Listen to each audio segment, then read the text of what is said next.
I was born and raised in the United States after my parents fled Kosovo during the war. They came here with nothing and they were married at a really young age. When I was born, they were still really tight on money. While my parents were working to build a future in the US, there was this expectation that they suddenly had more money, so they were always pressured to send money back home. This caused a lot of stress in our relationships as my father would always send money home without my mother's consent. Things got worse when we moved to our first home and my father was still doing the same thing. I remember that they fought and argued all the time and he was easily angered. My siblings and I were disciplined a lot for small things like breaking a glass. The discipline got to a point where at the age of 6, I fully believed that my father never loved me. As the years passed, I got better at navigating the ways of my dad and avoided any severe conflict.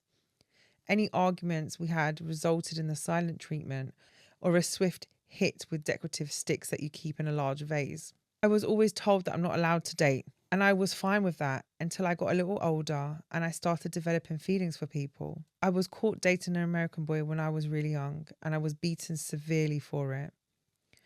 I remember my mum telling me that she regretted having me, and my dad said that he was not afraid of going to jail if he caught me again.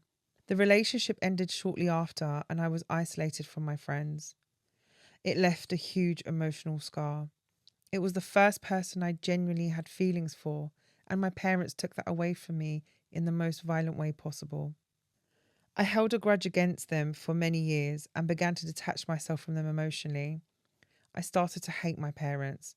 I started to hate Albanian traditions. I started to hate my religion. I became hateful of these things because they would always be used as an excuse to justify their actions. You can't wear shorts because it's haram. You have to learn to clean and cook because one day you'll do all of these things for your husband. And the classic, you will always do as I say because I said so.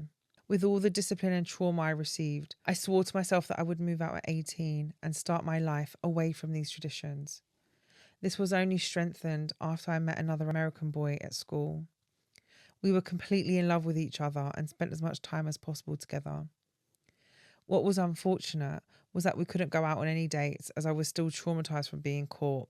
Everything was perfect until I was caught again. I was beat so much worse this time by my father, and I ended up with bruises all over my body. He'd never hit me like this before. He was always careful to never leave bruises on my body.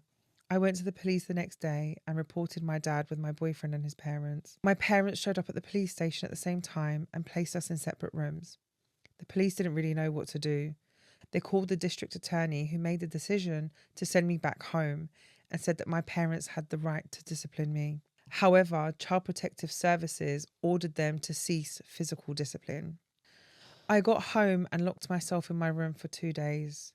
My parents were going to pull me out of school and send me back home until CPS was called again by my teachers at school.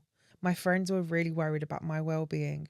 CPS and my school both convinced my parents to keep me until the end of term. This was great, except now they only allowed me back if I was escorted by a hall monitor and was not allowed to see my boyfriend.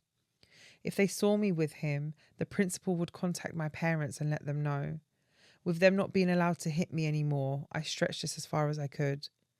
Things were still bad at home. I was still being yelled at and called names constantly. I made the decision to run off again with my boyfriend to a runaway crisis centre to try getting away from them, but I was sent home again for the last time. Throughout all of this, my boyfriend stayed by my side and we became each other's support system.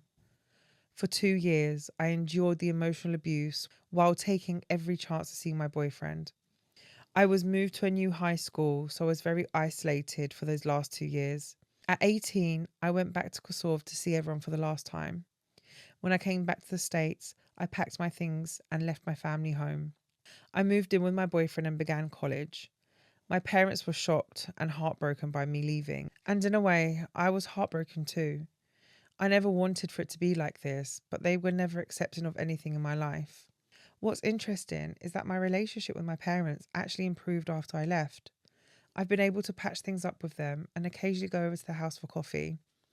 My mum has become more accepting of our relationship and has met my boyfriend a couple of times, but my dad has never come to accept it.